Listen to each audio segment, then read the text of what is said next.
Okay, so we're on to C, adoption of minutes. 6. Anyone opposed to adoption? That's carried. And we're on to reports. We have the Board of Variance from September 29th. Is there anyone opposed to receipt? Seeing none, that's carried. We're on to public hearing from September 30th. Thank you. Any comments, questions? Anyone opposed to receipt? Seeing none, that's carried. We're on to item 3, Economic Development Select Committee minutes for October 1st. Thank you. And Director Frisch? I was just curious if anyone on the committee had anything to report from that, or was that before our last discussion? I guess it was. Never mind. My apologies. We haven't met since, I guess. Okay, all in favor? Sorry, I should have said, anyone opposed? Okay, seeing none, that's carried. And on to item 4, electoral areas minutes from October 5th. And anyone opposed to receipt? Seeing none, we're on to recommendation 1. Good one. Thank you. And that's to support TELUS in proceeding with their consultation. Any comments or questions? Okay, this is a vote of the areas. All in favor? Any opposed? That's carried. Recommendation 2. Okay, it's about a property on Nickel. Any comments, questions? A vote of the areas. All in favor? Opposed? That's carried. And recommendation 3. Regarding animal control bylaw, municipal ticket, and dog enforcement policy. Any comments or questions? Okay, all in favor? Any opposed? That's carried. And item 4. This is noise control regulation bylaw. And all in favor? That's unanimous. On to item 5, the Denman Island evacuation guideline. Thank you. Can I get a second? There you go, you got one. All in favor? That's unanimous. Okay. Recommendation 6 is Horn. Evacuation of Hornby Island. Thank you. Guidelines. All in favor? Recommendation 7.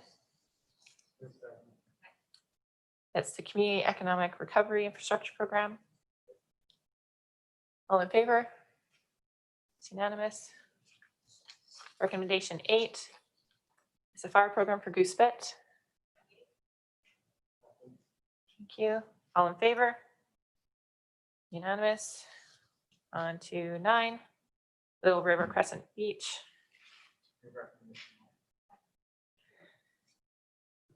All in favor? It's unanimous. Thank you. Hornby Island Parks and Greenway Service. All in favor? Oh, sorry, that was for the full board. All in favor? Any opposed? It's carried. On to recommendation 11. Okay, so letter to Economic Recovery Task Force. Any comments, questions? Okay, all in favor? Any opposed? That's carried. Thank you. Committee of the Whole for October 13th. Thank you. Anyone opposed to those minutes? Seeing none, that's carried. On to item 6, which is 2020 strategic plan session update. Thank you, and I'll pass it to staff. Thank you very much, Chair and Directors, and Deputy CAO James Warren will provide a presentation and outline for you and answer any of your questions. Thank you, Russell. Through the Chief Administrative Officer to the Chair and the Board, good evening, Directors. I'm pleased to present this evening to you your strategic planning process and Rethink Comox Valley. I have a short presentation and then we'll play the Rethink Comox video. So tonight marks a milestone in your strategic planning process, and it's the culmination of 12 months of work, building on the strategic drivers you set last year, implementing those drivers through the current budget, responding to the COVID-19 pandemic foisted upon us all in March, and renewing the work plans for the CVRD's core services. The response and renewal framework you adopted in May was a unique approach and even made its way into the Local Government Management Association's magazine exchange. All of our managers and staff investigated work plans, identified cost-cutting measures, and prioritized projects for those that were critical and those that could be delivered at a later date. We looked for partnerships with other governments and community groups, trying to make sure that we supported vulnerable populations. The direction you provided through the response and renewal framework led to a comprehensive set of actions for the CVRD's core services. Those renewal reports acted as the foundation for your strategic planning session in September with Alison Habkirk. At that session, short-term updates and longer-term systemic changes were the focus as each service was investigated for ways to support community partnerships, respond to the climate crisis, foster Indigenous relations, and of course, be fiscally responsible. Some of the changes are briefly described in the Rethink Comox Valley video that we'll see in a minute, while other changes are still being fleshed out. As examples, funding is targeted towards addressing homelessness and food security. A one-stop shop will be built online for community groups applying to us for grant funding. Improved collaboration with municipalities on emergency response will better our EOC the next time it's needed. And $750,000 was identified in 2020 in reduced spending, thanks to administration cuts, deferred parks projects, and operating efficiencies. The September strategic planning session also laid the groundwork for the 2021 to 2025 financial planning process. Staff can now take the direction that you've set for the core services key objectives and initiatives to build budgets and work plans that are meaningful and support your collective vision. One area in particular had greater dialogue during the strategic planning session, and that was transportation. Today's staff report describes how a future report will dig into the various aspects of transportation, transit, and alternatives. And we expect to have that report on a November board agenda for your consideration. A takeaway that we had from the strategic planning session is that there is much work to be done on transportation, and staff are looking to the November meeting where you can provide guidance for that future work. Before playing the Rethink Comox Valley video, I wanted to advise that with board approval, we'll be sharing the video and website on social media and by correspondence with member municipalities and other partners. Rethink Comox Valley, being a thoughtful review of services to support community recovery, can help you communicate the work that the CVRD has done in response to the COVID-19 pandemic and how you are caring for the community, improving the Comox Valley quality of life, streamlining processes and services, and keeping them affordable. Following the video, we'll be happy to take any further questions and have some further dialogue. So Lisa, if you can play the video.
Thank you.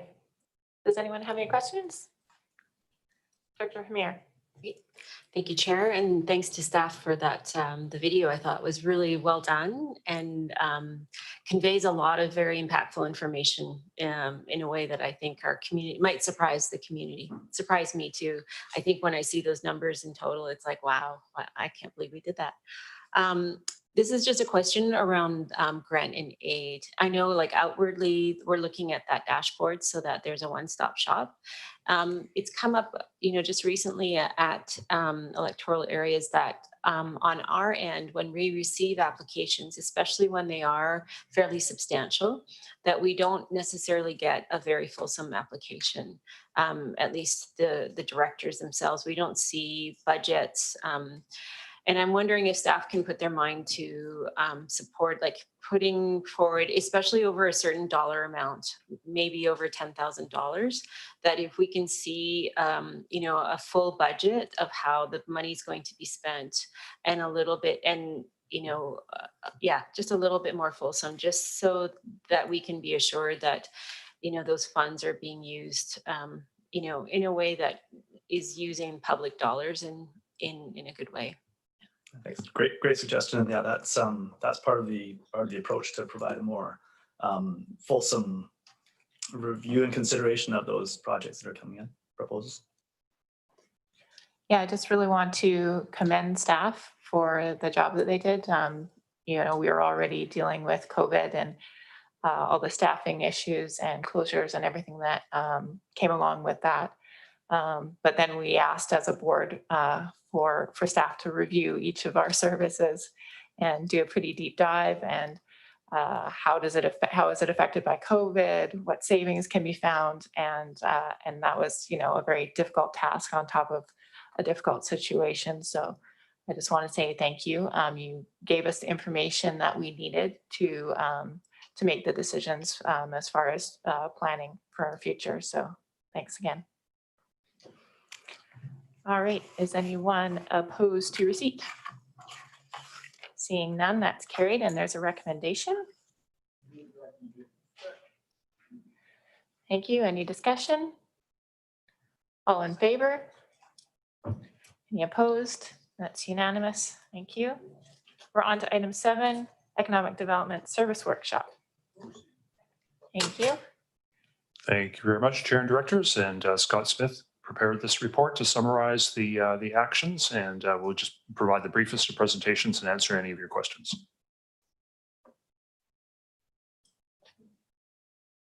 Thank you, Madam Chair, to the board. So as the board is aware, we spent a day and a half with facilitator Gordon McIntosh to review the economic development service, and a portion of that workshop was to determine some strategic priorities that the board would like to have CVEDS, the Comox Valley Economic Development Society, consider incorporating into their 2021 work plan that they will be required to submit to the board by the end of the year. And so there's 6 items on this report that came from that, and this is to confirm that those are the items that the board would like to send to CVEDS for their consideration of their 2021 work plan. I would also note that the board also spent some time, discussing what a future review of the economic development function would be, and that staff will bring a future report to the board on the terms of reference for that work again before the end of the year. And I'd be pleased to answer any questions.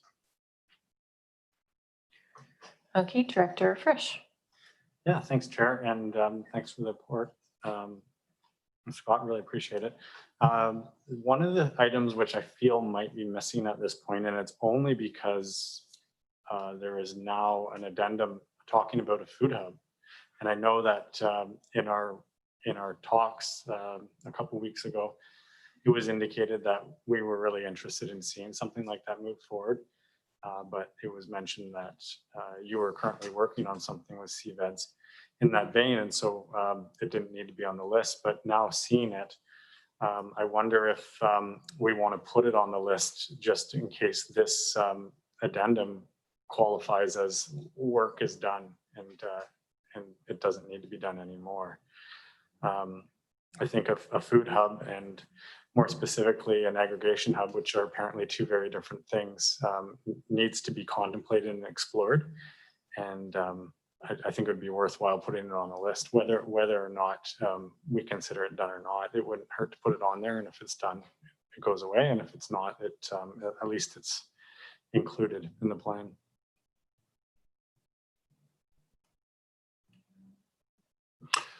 Certainly we'll take direction from the board. I guess there's two components to it. So as you mentioned, there's a report further on in the agenda about board support for a grant application for a potential food hub.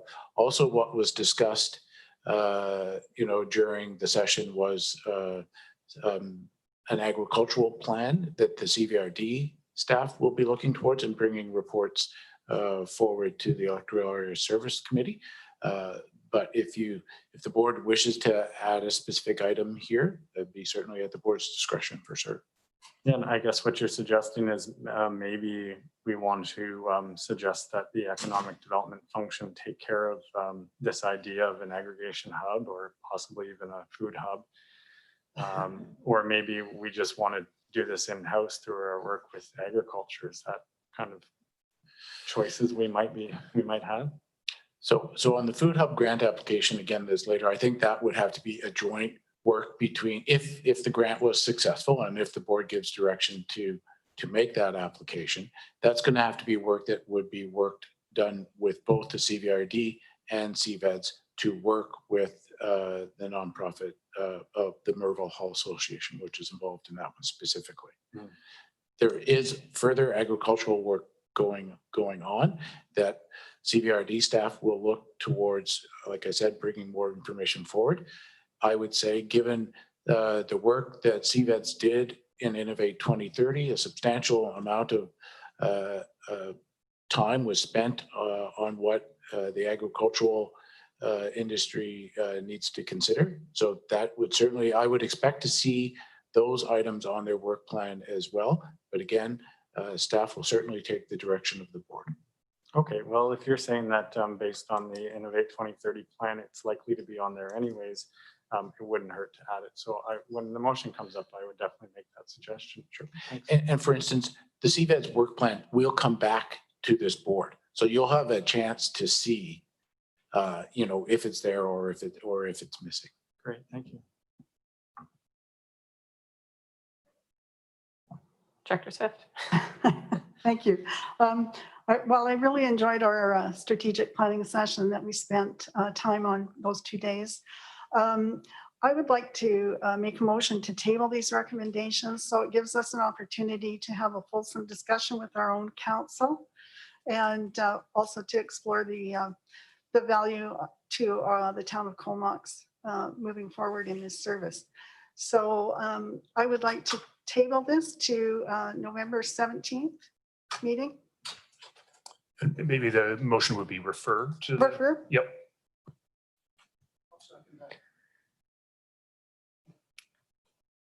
And Director Khamier, is this on the motion on the floor to refer? It wasn't, but I do have a question now. So I guess I'm wondering then, what is the direction going to be then to CVEDS if we don't move this recommendation going forward? Will they be coming back to us then with a report by December? I'm just wondering about the delay then to us.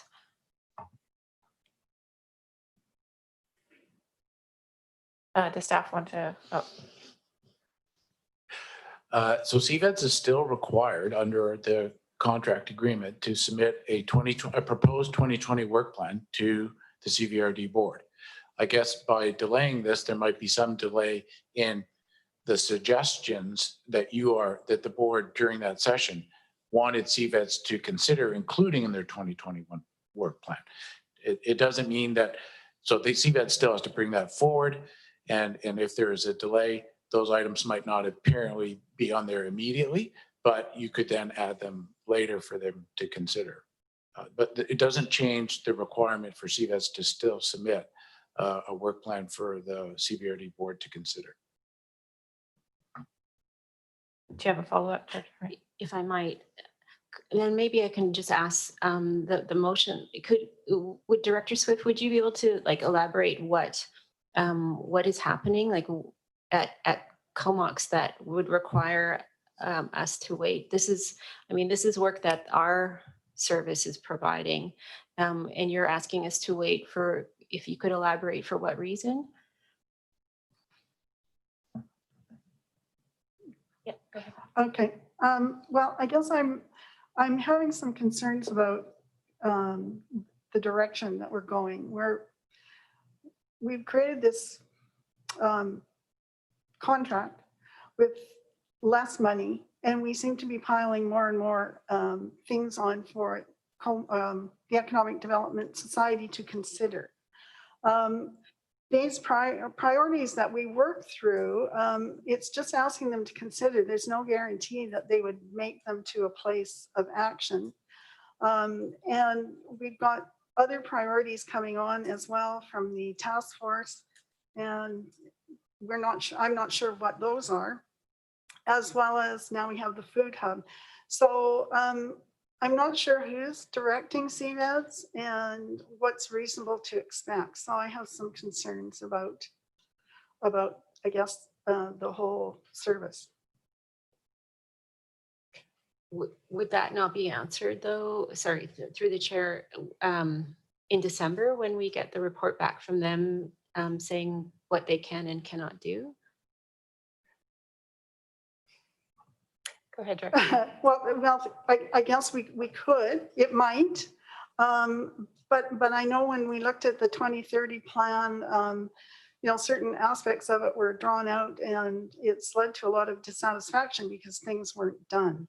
So I'm just concerned that we're getting too broad of a plan and it's not well resourced and we're going to be dissatisfied in the end. Director Morin? Great, thanks, Chair. I mean, my question was about the timelines, but I do have another question as well.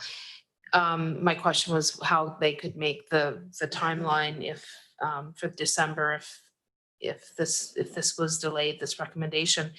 And I guess just in response to the concerns about adding these to discussion for CVEDs for their work plan. I mean, I think our whole strategic planning, we had a lot of discussion about, that existing draft work plan and whether it would remain that way. I mean, I think it was pointed out by Gordon McIntosh that things could come off that list and our priorities could go on. And I think there was a lot of discussion about that and how that could work. So, and I believe all of that information was probably forwarded to CVEDs, was it? In terms of some of the broader discussion from that day? Like how The motion on the floor is to refer those, so we should stick to okay.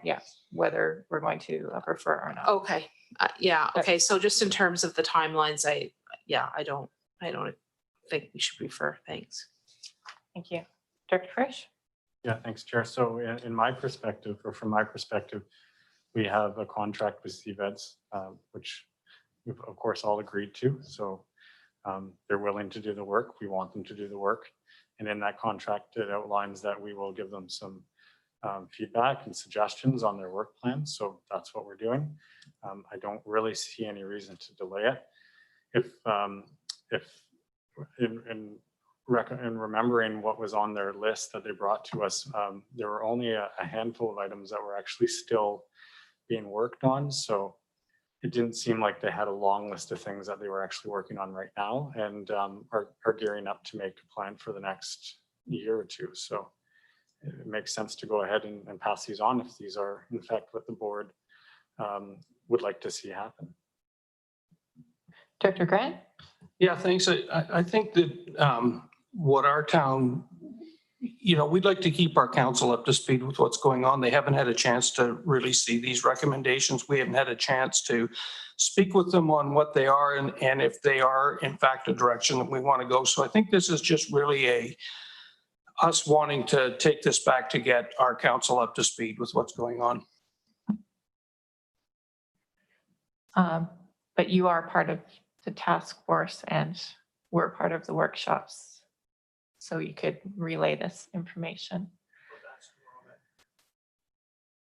And the 17th is a committee of the whole, not a regular board meeting. So a decision wouldn't be able to be made at the committee of the whole. So there's that also poses a problem. So the motion on the floor is that it be referred to November 17th. which is a committee of the whole. Okay, all in favor? Opposed? That's carried. Defeated. Sorry, defeated. Defeated, and so we were actually on receipt. We were still on receipt. All in favor of receipt? Okay, and so we're on to the recommendation.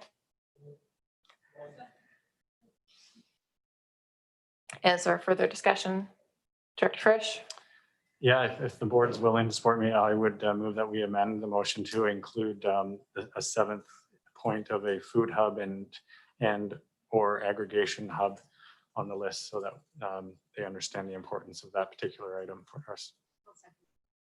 Okay, there's been a second. Is there discussion on the amendment? We didn't have a motion, so that could just be the motion. Oh, okay. Just the motion on itself, right? With that addition. Okay. So the motion is that an addition be made to the recommendation. Yeah, so Yeah. this recommendation with that addition. Right. That's what we did. Yeah. Yeah. Not an amendment, sorry. Correct, it's not an amendment. Okay. Any Just a motion. with that addition, but not an amendment. Any further discussion? Okay. Director Hamir. So just on that recommendation, including the food hub, question to staff around timelines and process.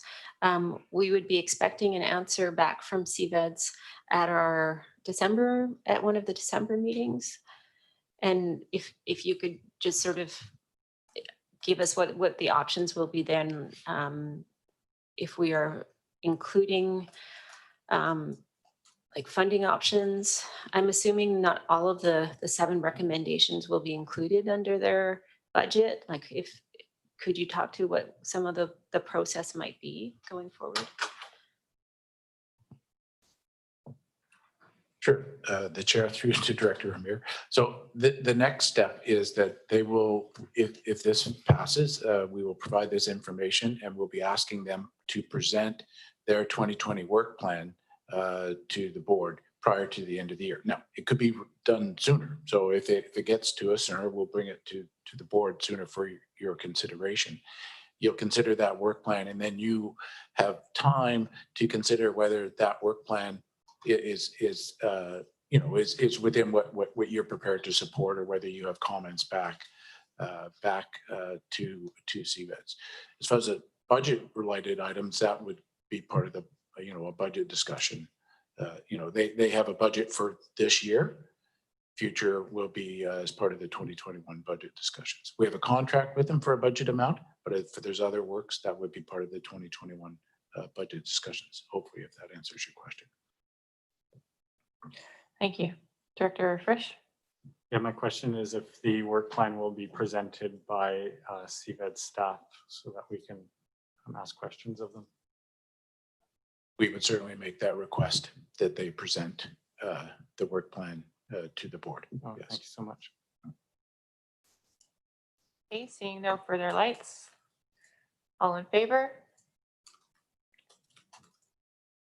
Opposed?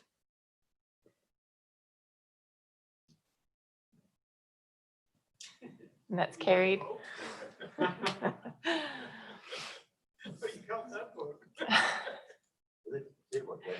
Yeah, well, if you abstain, then you're in favor.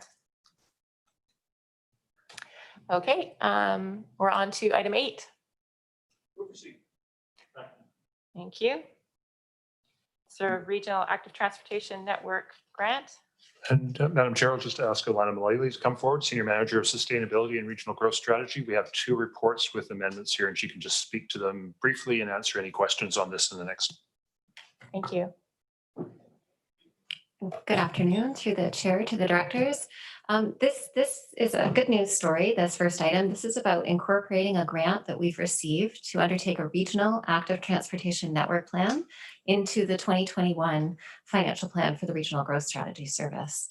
That project has started. We are in an active procurement process presently. We have received proposals and we are hoping to award that contract very soon. And then the primary engagement of your staff and the municipalities will be through the Regional Growth Strategy Technical Advisory Committee. And the end product that we're looking to is a regional active transportation network plan. And just as a reminder, active transportation includes, how we walk, how we roll. So one of the questions earlier at the strategic plan was about the accessibility committee and how some of their interests would be incorporated. And this is one of the projects whereby we'll be using that lens to ensure that some of that interest is addressed. Happy to answer any questions you might have. No, I don't see any lights. All right, should we move the first item? All in favor of receipt? And that's carried. Okay, and that is for the financial plan capital expenditure for the RGS. Any comments, questions? Okay, all in favor? Any opposed? That's carried. And we're on to item 9. Great, thank you. So more good news through the chair to the directors. This is another grant that we are the happy recipient of. This is a grant application we made through Island Health, as part of the Community Wellness Program. And in our application, we identified using funds towards further supporting your strategic priority of improving air quality in the Valley. So in our submission, we identified the 2 prongs of that work, one being the Airshed Roundtable that you've established, and specifically using some of the dollars, $30,000 identified here, to support education and outreach. And then the second part of that project is our wood smoke reduction program. And so we're suggesting that $20,000 of the overall 50 be included in our 2021 wood stove exchange program. So on that, we've made an application to the BC Long Association and Ministry of Environment to run another wood stove exchange program, rebate program in 2021. And we're hoping that we're successful, but these dollars would be used to supplement any money that we might receive through that program. And just as a side piece, one of the ways that we're growing that program for 2021, Comox First Nation has partnered with us on our 2021 program. They're quite keen to be able to take advantage of these rebates as they're going through retrofit initiatives on some of the nation's housing. Again, I'm happy to answer any questions you might have. Great, thank you. Again, I don't see any lights on. Director Hamir? And sorry, this is not a question. It was just Okay. saying thank you to staff. I know putting that roundtable together was a bit of a feat, but I think we're already seeing now the benefits of having a coordinated approach towards airshed, improvement and air quality improvement. So thanks to all the staff and everybody who's volunteering and sitting on that board for moving forward. And I'm really happy to hear that KFN is partnering. That's a fantastic piece of news too. Great, thank you. Thank you. Anyone opposed to receipt? Seeing none, that's carried. There's a recommendation. And any discussion? Okay, all in favor? Any opposed? That's carried. Great, thank you. Thank you very much. And we're on to item 10, the grant revenue anticipation bylaw. Oh, I skipped one. It is item 10, but it's the Comox Valley Regional Office Building Construction. Thank you. And Madam Chair and Directors, Mike Zabarski, Manager of Transit and Facilities, is here to provide this report. Good news story with respect to this office building's construction and where we're at with respect to the budget. Thank you. Thank you through the chair to the committee, the board. Good news is we're done. We're in. So as many of you remember, this is a project that's been going on for many years, but really began in earnest in 2016 with the purchase of the land that we're on right now. Couple of years of design, public consultation, building permit applications, those kinds of things. And then we awarded the contract in 2018, July. We got a permit from the city in October 2018 to construct, and we got occupancy permits from the city in December 2019. And then we moved in really quickly and opened up December 30th to the public in 2019. At the time of contract award, a project budget of $12.3 million was identified, and actual costs to date are $12.123 million. So we're a little bit under budget, which is good. We do have a couple of outstanding pieces that we're still working on with the contractor. Some deficiencies basically in the HVAC system and some of the offsite civil works. But we're not expecting costs to exceed $12.2 million by the time those are all done. Feedback has been positive from both the staff and the public. We're hearing lots of things about the increased functionality for staff to be able to work in this space. Lots of meeting rooms are especially appreciated. And we're also hearing from the public about just a better kind of work environment for them to interact with staff in the front lobby and that huge front counter and some of the meeting spaces that we've provided to them. We did not have a grand opening, unfortunately, because of COVID, but we did have a virtual tour video that was prepared and has been shared with the public. So people have seen kind of the behind the scenes tour of the building and some of the highlights. So at this point, the project is complete and we're now focused on maintenance, operations, and looking actually towards an asset management plan for the future. So with that, I'm happy to answer any questions. Thank you. Director Frisch. Thanks, Chair. No questions, Mike. Just I'd agree that I see a lot of benefits with the building, both for staff and the public, and for myself and the other board members. And also, I'm dressed normally today. I feel warm and comfortable, just like I would in my own house. So it's great. Thanks very much. Director Morin. Great, thank you, Chair. Thanks so much for the report. I just was curious about parking was brought up quite a bit by the public during construction, et cetera. And I know that, I mean, I don't ride my bike as often as Director Frisch and other people. So I do need parking and I always find it. So I just wondered if that feedback had settled down, if there'd been any more comments about parking in the neighborhood. Yeah, good question. So very early on when we moved in, we did have a couple of comments from some of the adjacent neighbors directly across the street, some of the residential neighbors there.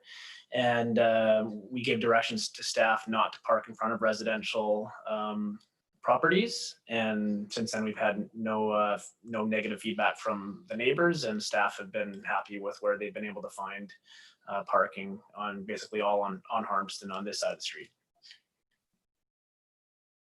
Director Hillian. Thank you, Chair, and thanks, Mike, for the report. Just in reference to the feedback from the Accessibility Committee, which I appreciate, some measures have been incorporated, and you indicate others can be considered in future financial plans. Is there anything specific from that feedback that will be put forward in the next year's budget? Another good question. I don't know the answer yet, whether we're going to put it forward, but we have identified a cost estimate to undertake some improvements to one of the public bathrooms to accommodate the larger scooters, mobility scooters. And it's not a small number. So whether we put it in the budget initially or we identify it as an optional addition, not sure how we'll play that one yet. So we'll have to see through discussions with Scott and Russell soon how to include that or not. Sure. Thanks very much. And I have to say with COVID, we couldn't have anticipated that, but having this much larger boardroom has certainly allowed us to come back to work in person a lot earlier. And I think It's provided a lot of advantages for the front office as well to be able to open and provide service again.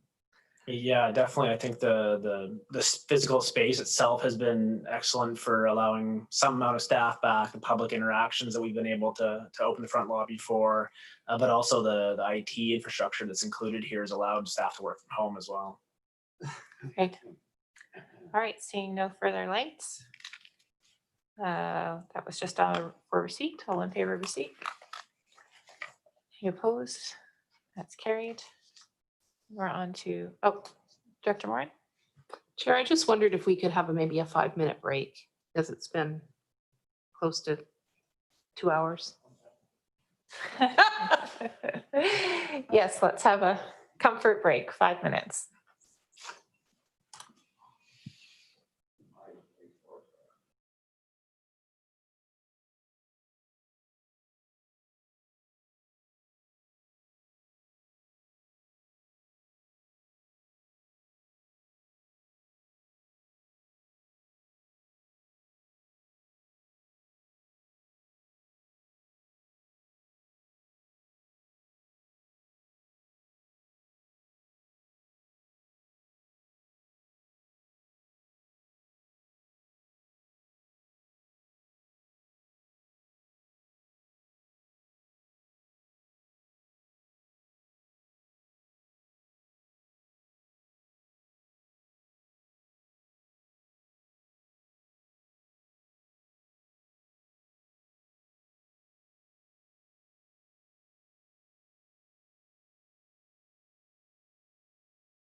Can we have everyone back to their seats? Or do we? No, we're missing Director Cole Hamilton. That's it.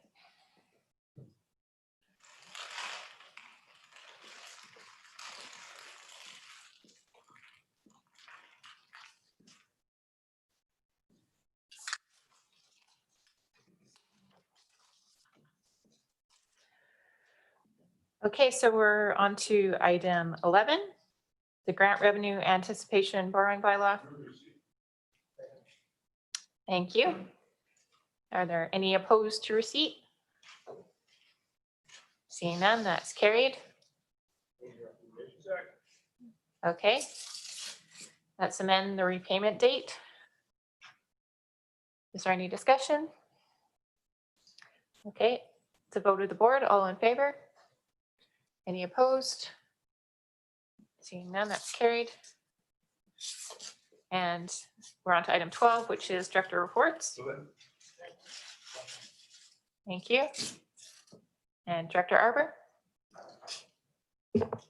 Thank you. I'd just like to show some appreciation to the staff for a quick turnaround on this. It's a grant and aid to help the Union Bay Community Hall as a child care center. And with this, we'll contribute. And I want to thank especially my colleagues, Dr. Amir and Dr. Grief, for participating in this effort. So they're looking to renovate the space. They found a hidden room, which will allow them to add 8 kids to the child care center. And they record a huge amount of demand. We know it's one of the 6 priorities that were identified out of the task force. So I was joking with them that just a few weeks after receiving the task force report, money is already hitting the street if this gets approved by the board to help the childcare situation in the valley. Thank you. Thank you. Anyone opposed to receipt? Seeing none, that's carried, and there's a requested action. Thank you. Any further discussion? Okay, it's a vote of the board. All in favor? Any opposed? That's unanimous. And we're on to bylaw resolutions.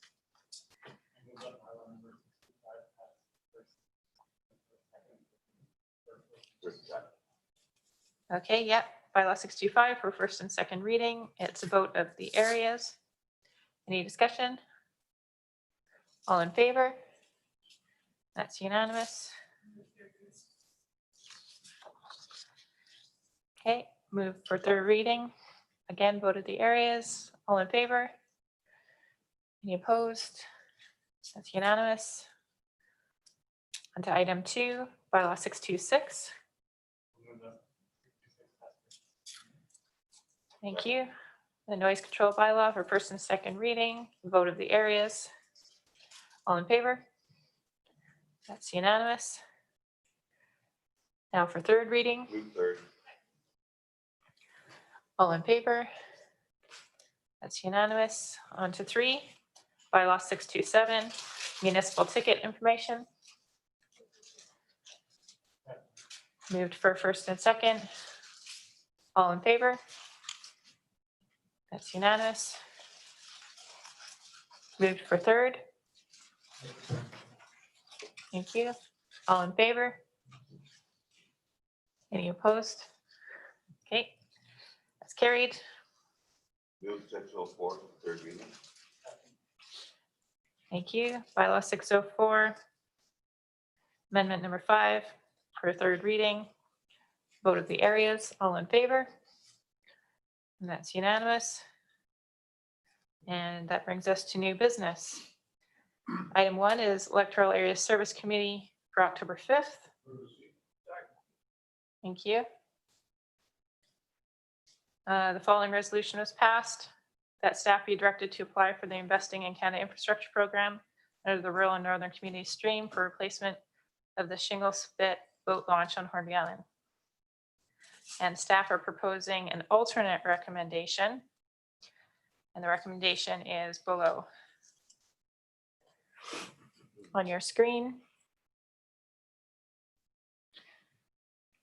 And so can I get a first and second for the alternate recommendation? Thank you. Oh. Any opposed? Oh, yeah. The new way of doing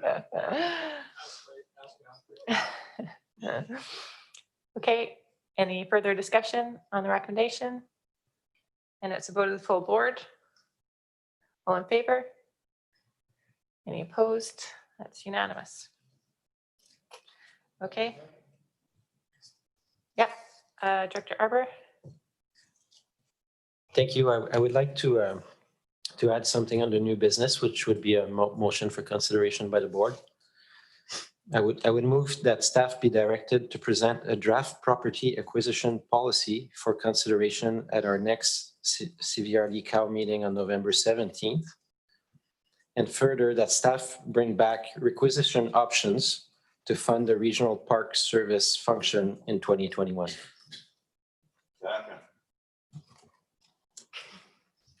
Okay, is there discussion? Madam Chair, I won't be able to deliver that report in that amount of time. I see your interest in the needs for this report. We want to provide you quality information, but I would need more time than delivering something in such short order.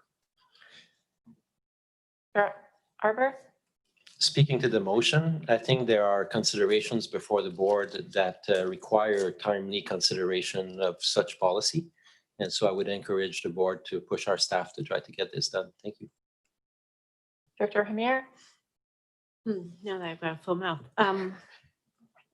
Question to staff. If you were to be pushed, how soon could a report come to the board? Could you repeat the resolution again, Lisa, please? Go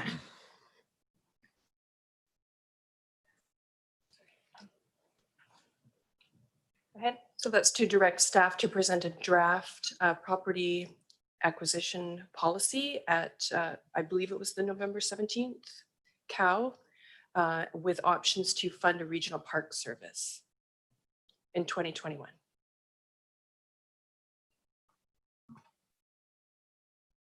It's something that we could deliver by the beginning of December, or push aside other priorities that the board has for us. And we are in budget season at this time. Director Frisch?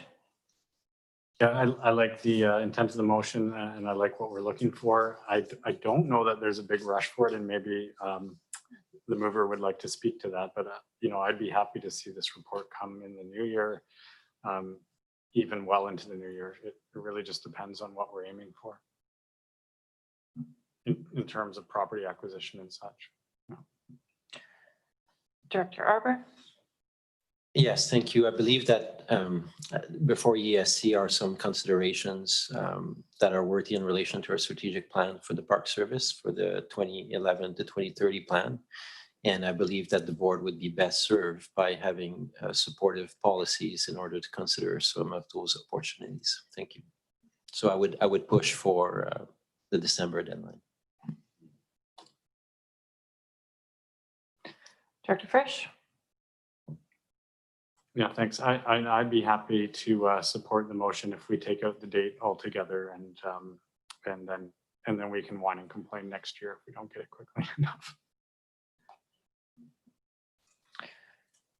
Is that a friendly amendment to remove the date?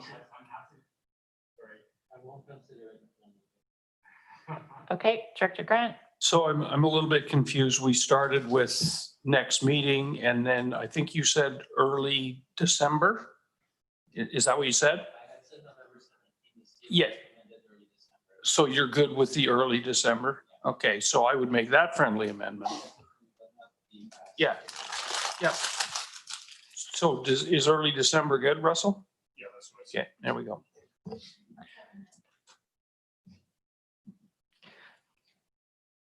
Okay, should we read out the motion one more time? Just to be clear? Okay, that's so staff present a draft property acquisition policy in early December with options to fund regional park service in 2021. Director Hillian? Thanks, Chair. I just wonder if you could clarify the procedure for bringing up new business without it being on the agenda. It was brought to my attention during the break. And I agreed that it could be brought up under new business. But is that an open process? Anytime something arises that we would like to bring up, somebody can bring an item of new business up without it being on the agenda? I just want to know because I don't recall it happening very often. I believe that's okay. We could ask the CAO what the procedure is. Yeah, generally it's a 2/3 majority for consideration of a new item on the agenda. So that's the first, do we want to consider it? And so a vote is taken whether to consider or not with a 2/3 majority to add it. And then if it's approved for consideration, debate and discussion. I unfortunately, Jake's not here. Our general practice, maybe James can speak to that, has been to not make decisions on the fly, but ask for reports on implications. I know that applies to delegations. I don't know if that applies to new business. James, maybe you can help there. Yeah, generally when we have advanced knowledge, something would go on to an addendum, and then we would be looking for the motion to consider the addendum. When it's new business and it relates to a topic of interest or some point of discussion, then the board has a fairly wide ability to consider matters that relate to that topic. If there's something that it doesn't relate to something that's already on the agenda, and I think this might fall into that category, then generally a firm decision would be discouraged, and we would look to a report of some sort to come back, providing the board with more information. So. Yeah, thanks. It's not my intent to get in the way of this. I just wondered if we'd missed a step in terms of having it considered for inclusion. Thanks. I think the 2/3 decision on an addendum could have been that formal step if you so chose. And I think the chair is able to introduce the topic. And then if a member wants to object or have it go through the formality of a 2/3 vote to consider that could be your option as well. Director Frisch?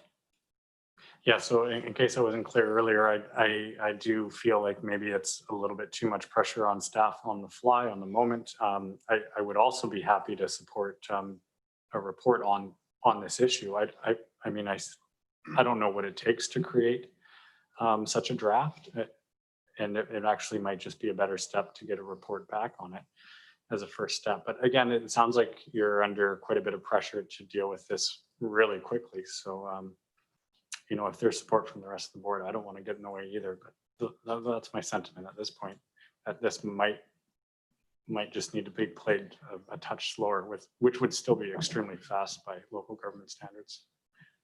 Director Grant? Yeah, I was just wondering if perhaps the way we deal with this is with a notice of motion, so that he puts the motion out today, it comes back next week as a motion with a report. I don't know if that's the way they do it at the regional board. That's one of the ways we do. James? So we don't have the reference to notice of motion in our procedure bylaw. But what we do is when we hear that a director wants to bring something forward, we can work with that director and put it on the director's letterhead, and then it forms a spot on the next agenda. I think Director Cole Hamilton has an item that we'll be bringing forward to a future agenda. It was an email correspondence back and forth earlier today that we'll look to put on an agenda. Director Grieve? Yes, thank you, Madam Chair. I just wonder if the mover would be comfortable with it coming forward, but just as a basic kind of preliminary draft of how the procedure would take place. Just it doesn't have to be a 17-pager. It can just be a 1-page or something like that. Like a few options of how we could move this forward. Just for clarity on how it. Because believe me, I've been pushing this agenda for a long time, and I'm glad to see that we have a board around here that actually understands the importance of being able to move and buy property when it's available, because that's when it's available, not because you planned it out 5 years in advance. So would he be amicable to just a preliminary report? Say. Director Arbor? I think all those comments included in the word draft. I think our staff prides themselves on quality work, and our CAO assured us that he could deliver by December. So I'm generally happy with what you're suggesting. Okay, seeing no further lights. All in favor? Any opposed? That's unanimous. Okay. We're on to the addendum. Thank you. All in favor? That's carried. And it is that the Community Economic Recovery Infrastructure Program Food Hub Grant application be received. I'll pass it over to staff. Thank you very much, Chair and Directors. And Scott Smith will provide an update with respect to this grant application that's been in the works for the last 3 weeks and answer any of your questions. Through the chair to the board. So as the board is aware, the province has put out a relatively short call for grant applications under the Community Economic Recovery Infrastructure Program. And we, the Electoral Area Service Committee, had passed a resolution requesting CVEDs to work on trying to put a food hub application together in an extremely quick turnaround time. Like, you know, we're essentially from when this started to now, it's about 3 weeks. So it's a very quick turnaround. The society has and staff has been working with them, but they have done the lion's share of the work. They have submitted a draft application or draft work to us and a final revision I received during this meeting. And it's essentially for a food hub at the Merville Hall Association Community Hall for a commercial kitchen that would support food processing and distribution infrastructure for a rural community food hub in the Comox Valley. The grant application is in the range of almost $1 million, just under. We are finalizing those budget figures, but they will certainly be in that range. This application involves, for the most part, a significant commercial kitchen investment in there, but that also comes along with a need for an upgrade to the septic system. They're talking about putting in a weather-protected shipping and receiving loading area. Some significant electrical work will also be required, a major commercial hood vent, new gas installation. And there's a significant amount of contingency built into this budget, given the quick turnaround and the estimates. So there's a very substantial contingency as part of this grant proposal in addition. And essentially, a lot of, and you know, Director Hamir and others will know better than I, but a lot of the Comox Valley farmers are small scale, and it is difficult for them to invest in their own processing facilities. And a good portion of this would be to provide opportunities to our farm community or agricultural community to take advantage of this in order to add value to products that they produce or create new value-added products and diversification into the farm and agricultural business. The Merville Hall location is a good location from the agricultural area. You know, that's a prime, that's centrally located to our agricultural area. And that was part of the reasons behind that look. And I would do the best I can to answer any of your questions. Yes, we have some questions. Thank you. Director Frisch. Yeah, well, thanks for working so hard on it. Definitely a really quick turnaround. I guess I'm not quite understanding the function. Of course, not to be surprised, we haven't really talked about a food hub in detail before. So this would be the first time we've actually had discussions other than the, I don't even know if we talked about it when Lush Valley came to give their presentation, or if it was just briefly mentioned. So from what you're saying, that there's going to be a commercial kitchen put in place and some food distribution. In the report, it talks about food processing. I assume that is related to the kitchen. enhance farm viability. I'm not really sure what that means. Maybe you could explain that one to me. Greater value-added product volume and diversification. I'm not sure what that means either. And agricultural business incubator, I'm wondering how that function would sort of allow that to happen.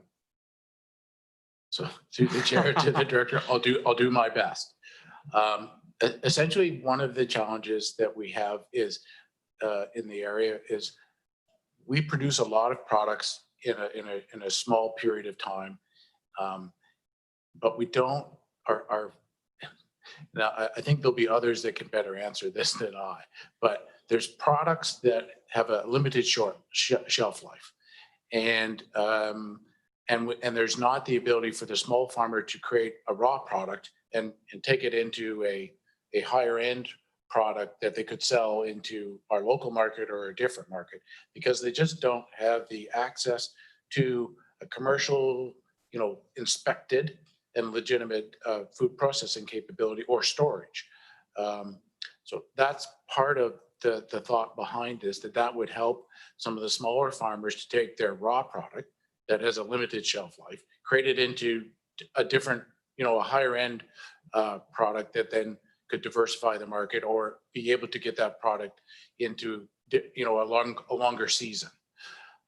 Also, I think if you have groups getting together and creating different products, that helps where you could get, the agricultural business incubator when small farmers are getting together and say, well, I have this product and I have this product. Why don't we work together in this food hub and create a product that benefits both of us, for instance. Yeah. So those are hypotheticals, but I think that is a lot of the intent behind putting this together, allowing it to make it available to our agricultural businesses. And I certainly understand the idea of an aggregation hub where food comes together.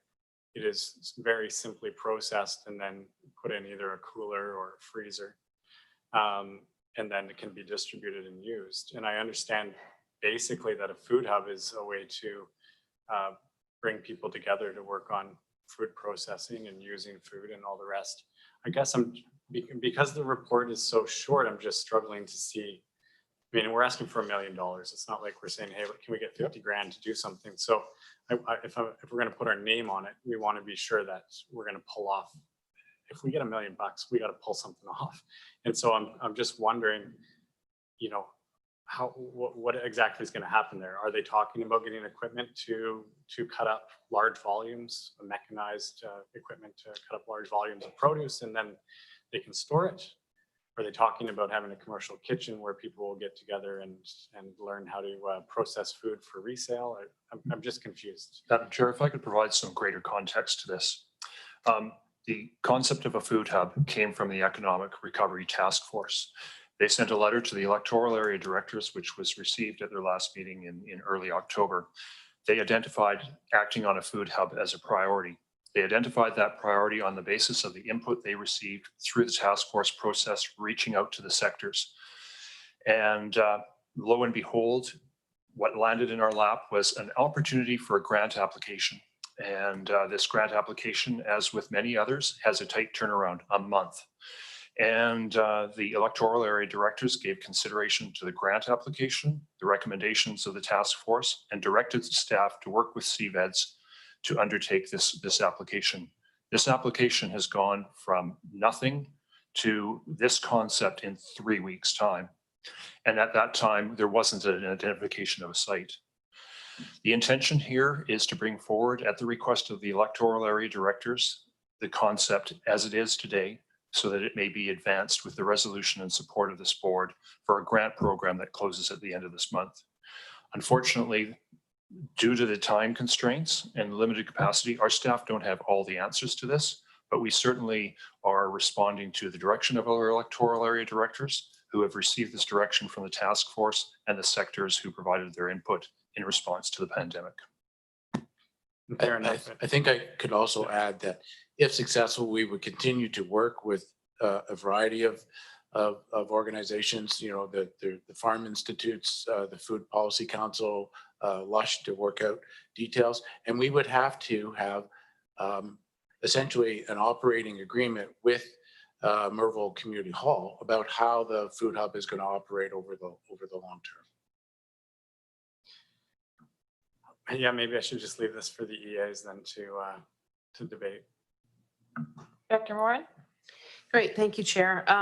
Thanks for the background on how it got to us, because I didn't catch that at the beginning. I just noticed in the motion that that the Electoral Areas Committee had, it does include grant application with the Food Policy Council, and I know that it didn't come to the Food Policy Council because I'm on that, and I understand the timeline and the crunch, but I'm just wondering about, you know, nailing down a particular location without having consultation with the Food Policy Council, which is obviously working on food security, which is in this staff report. Food security is mentioned, but I would argue has also been contributing to economic development with promoting local farms and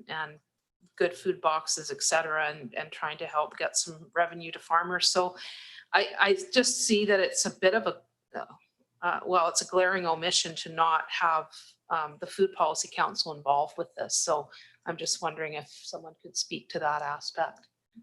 Yep, the resolution asked for that. We passed that on to CVEDs. They've done their best to consult, but given the limited time, that does not, however, present further consultation with food policy and the Farmers Institutes and others as this project moves forward. It's just, it's at a stage where it's close enough to decide whether to proceed with the grant application or not, and that decision is before you. If it does proceed, there is further consultation, and certainly we hear from you the need to reach out to those other organizations. Director Hamir? Thanks, Chair. And first of all, thanks again to staff. I know this was an incredible feat to turn this around in 3 weeks, and you didn't get a lot of direction from us, and pulling it from zero to what we have now is a fantastic feat. And, you know, I know staff met with Director Grieve and some of the Farmers Institute folks in Lush Valley at the Merville Hall, and, you know, put this application forward. I have to admit, I was kind of shocked by the dollar amount, because I knew it was happening, but when I heard that, you know, it was probably going to be the kitchen upgrade, and knowing a little bit about how much that costs, this was about 4 times more than what I was expecting. And thanks for explaining that it also has to do with the septic and electrical and all of that other part.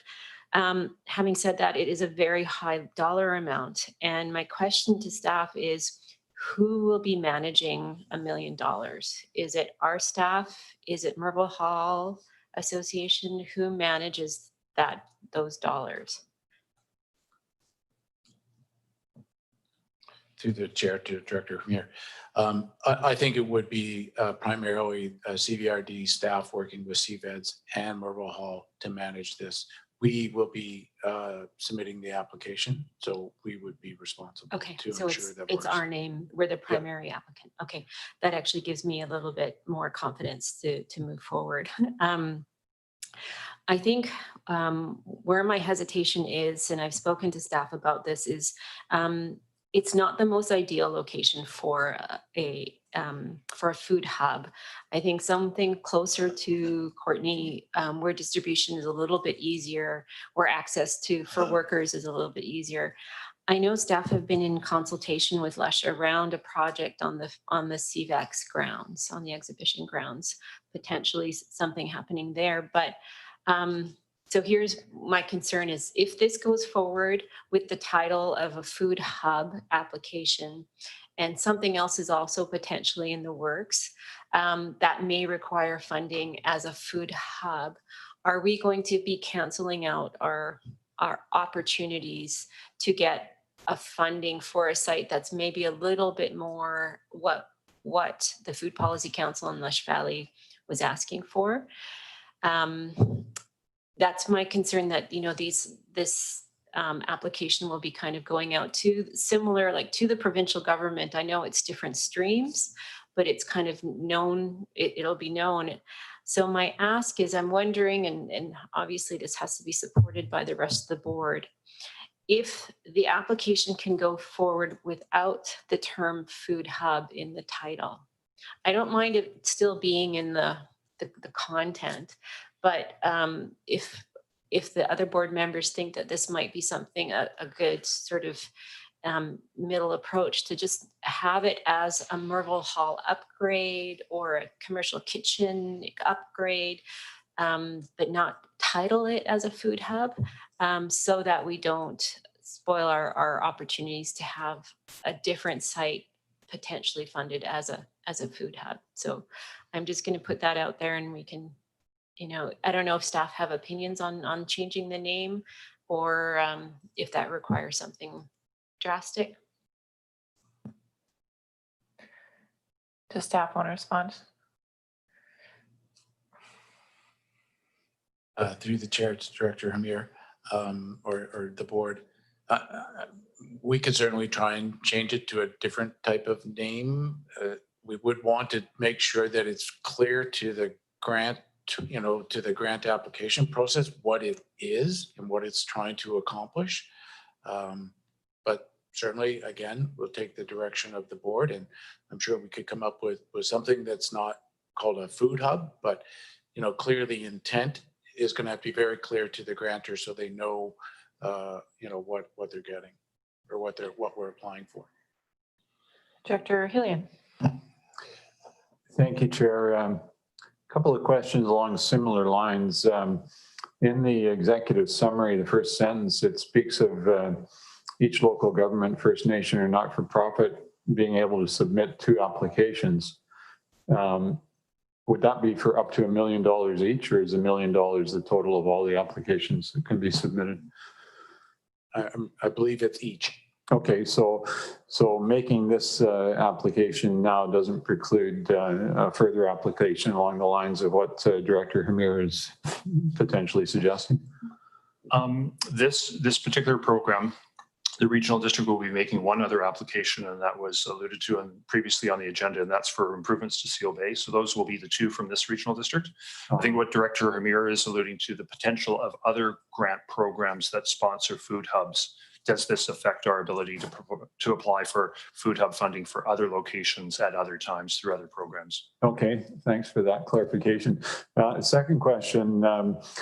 We just dealt at our Courtney Council last night with Lush Valley's need for commercial kitchen space to continue its existing programs that this board has supported through the pandemic, because the curling club is no longer available to them, and they were looking at going into our lawn bowling facility, but that doesn't work. So we are making temporary arrangements for them to operate, but only up to the end of the year. And I understand that our staff are having discussions with CVRD staff to see what the possibilities are. So I just wanted to clarify, and I was glad to hear Director Hamir mention that Lush Valley was in fact at a meeting.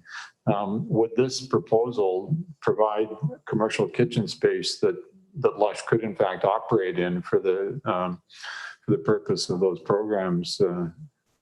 I realize there might still be a gap, but that seems to be one of the things that we're looking at.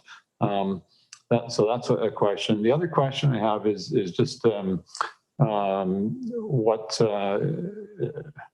I take it from some of Director Hamir's comments that there's some question about the community association's ability to perhaps manage a large project, and I'd just be interested if any of the rural directors have any comments with regards to that.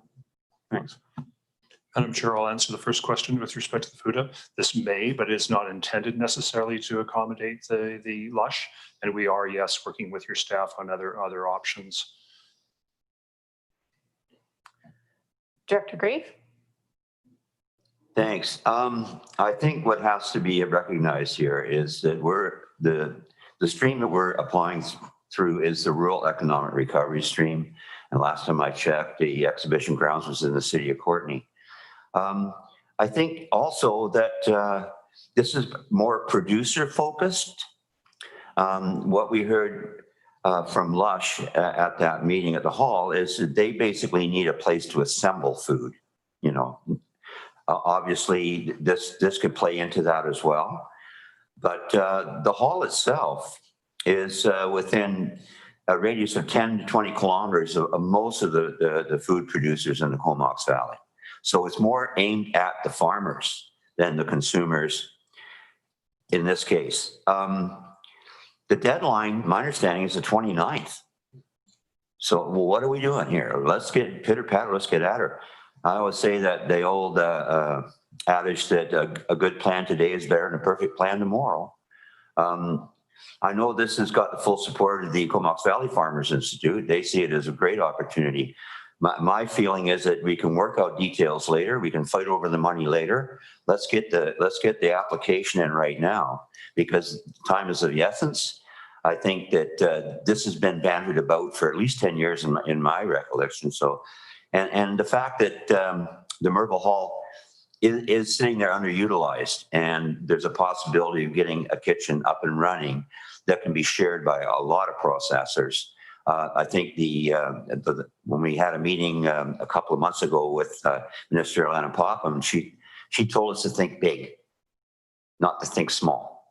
And this is $1 million, but anybody who builds anything these days knows that $1 million doesn't buy a lot. The idea is to have equipment there that's up to snuff, and to work out how people can share it, how they can pay for their usage of it, and just get the ball rolling on it. So I would definitely encourage the support to let's support this wholeheartedly. Thank you. Dr. Frisch. Yes, thanks. So I realize the deadline's the 29th, but that's no reason to rush the discussion. Definitely a decision will have to be made tonight. I guess I also had a concern about location, and though I'm not an expert, it seems to me that that the farmers, like I just wonder if the farmers are the people who are going to be using the kitchen, or if the farmers are the ones that need markets for their food, in which case generally all the workers and markets would be somewhere through the center of Comox Valley. So I may be wrong on that, and if I'm hearing that there's going to be cooler space and storage space for various types of raw foods, then that certainly makes sense. I guess I'm just concerned because I don't see any of those details. So a little unsure of how much support to put behind this. I want to make sure that it's a success and it's not half-baked, but I'll leave it at that. Thanks. Oh, I guess I'll also add that it's a little concerning that, Lush Valley is working so hard on food security with what they're currently doing with food distribution, and we didn't find a solution that helps them continue the work. And I didn't know that we needed to separate, the work they're doing from this other work of food storage. In fact, I think that's on their radar as well. So I think they want to be involved in those pieces as well. I think we definitely need to work hard to bring all the community groups together. Thanks. Director Hamir. Thanks. Yeah, I just wanted to clarify, I fully support upgrading commercial kitchens. I know that is a big issue in the Comox Valley, having access to commercial kitchens. I know folks from Area A actually who drive up all the way to Black Creek because that's the only commercial kitchen that's available. So I know like that is certainly a limiting factor. So that in itself, I think is worthy of support. If we can upgrade the Merville Hall, the kitchen there really does need an upgrade, and it hasn't been upgraded in a very long time. So just bringing that forward and having it available is fantastic. My question to staff is around the competing uses in the hall, because apart from a food hub, I mean, there's been all kinds of rentals there. I know a dog group was, having their training inside. Different folks meet. There's been, fitness rentals. Were staff able to speak to if $1 million of public dollars are going into converting this hall into more food related activities, what the uses would be, what uses would be permittable, and how farmers would get access. Like if there is a wedding, for example, that wants to use the hall, but a farmer needs to, you know, process their whatever, who gets dibs on the hall, the usage of the hall? Through the chair. And so that's why I alluded to a management agreement will be critical, and it actually will be a requirement of the grant. So that will be required to do exactly what you're talking about, to make it crystal clear to farmers who want to use the hall and the Merville Hall Association is how this is going to be run, allowed, prioritized. How can they access it? What is the marketing going to be? So that's a critical piece of that. We haven't had, they're aware that that will be needed. We certainly haven't had the time to work out those details, but that will be a requirement of the grant funder to ensure that that is done for the term. So that will be something that will have to occur. Okay, and just a small question around the application, the actual electronic or whatever form it's going forward. Who owns that application? Is it CVRD? Like we've paid for it, and we can. The reason I'm asking is that if we have a future grant application, can we use some of the background work that's gone into developing this one and tailor it to a different one? Are we able to use all of the background that's gone into putting this together? The information has been provided to us by CVEDS. We will be making the application. CVEDS has been very generous in sharing the background detailed information. And even if this isn't successful, I think you're correct. A lot of the work that went into this, as well as other work that's been done over the years, would be very prudent or very able to be used for other programs or other grants related to this type of project. Okay, thanks. Director Morin. Thanks, Chair. Actually, my question was really similar to Director Hamir's, and that was, is Merville Hall going to turn into a food hub, or will there be still other uses? So I'm also thinking about, food hubs or those types of facilities have probably pretty strict sanitation, health regulations that, probably people having their wedding there are, trying to follow food safe or whatever. I guess I'm just confused how a multi-use hall can also double as a food processing when, I've been to events at different halls and it's not necessarily a controlled environment in terms of, people bringing their dogs in or whatever during a community event. So I guess I'm wondering how that's reconciled and with this amount of money going into what's, being deemed as a food hub. And I agree that we do need to upgrade facilities in our areas, but I guess I'm wondering how that plays out in terms of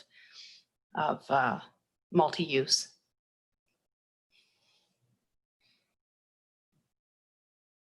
Again, I think partially that will be part of the management agreement that we'll have to work out with the community, the hall. I guess one of the big benefits of a commercial kitchen upgrade is the ability to make sure that it can be maintained and meet the required health standards when it's being used for food products. Very hard to do that in a normal kitchen, almost probably impossible to meet health requirements, where commercial kitchens, not that I'm an expert in that area, that's the intent. And the regiment and the cleaning behind that is to ensure that it can meet health regulations. But the management agreement will be really important to ensure that other uses, like Merville Hall is not going to want to, I'm sure they're going to want to use other uses for that. It's going to be very important to ensure that they can be managed properly. And the grant funder is going to want to see that, and we're going to want to see that to ensure that it can be done over the long term as well. Yeah, just just a quick follow-up that I think that commercial kitchens even have specific regulations though in terms of who can use them. So I don't think that all these uses that are happening currently would be still allowed in that facility if it's being used as a food processing. So that's I guess kind of my concern around multi-use. Thanks. Director Arbor? Thank you. I would love to talk about the Comox Marina application now and maybe the things around the 5th Street Bridge. We're in the weeds here. This is an ESC application. I think if the city of Courtenay has such interest in this proposal, perhaps in the future we should join forces and co-apply for a grant like this so that interests are better balanced and there's better synergy. This is an ESC application. I think staff has done quick diligence. We've had a director that took the time and initiative to meet with community groups, help with staff to try to find a space that could work for a short-term application. I'm thrilled to see this goes forward as an ESC application. Thank you. And we are still on receipt. So I will move us forward with that. Is there anyone opposed to receipt? You can still make a comment. Thank you, Chair. I had the same thought. You know, this started out as an EASC project, and it would just be simpler if it had stayed that way. Unfortunately, you brought it into economic development and have been using that function to forward it. And so now we're looking at it as a region. And I guess that's my biggest holdup. I'm looking at a report that doesn't outline vast community support. It doesn't really outline any communities, groups that are supporting it. And I'm thinking that when we move forward on this food hub idea, I thought it would be take a little bit longer than 3 weeks, and there would be some sort of consultation with the rest of the board and community groups, and we'd be moving forward as a community. And I just feel that this is not that. All the same, if the EASC representatives are fully in support of this, I'm certainly not going to stop us from asking for $1 million to upgrade the Merville Hall, which I'm sure could use some upgrades. Thanks. Director Arbor? Okay, so we've moved to receipt and there is a recommendation. Director Hamir? Yeah, I was actually going to move the recommendation with the wording that staff apply for a grant for a Merville Hall upgrade project. And that was. So is that a friendly amendment? I would caution the board on that because what I've heard from you is concerns that this investment be provided for its intended purpose, which is to support the agriculture community and right.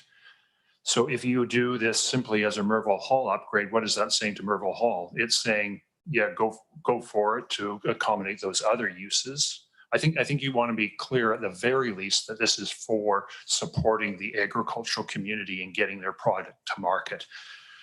If you're not comfortable with Food Hub, provide some association to this program being in support of the agricultural community and getting their products to market. Director Grave?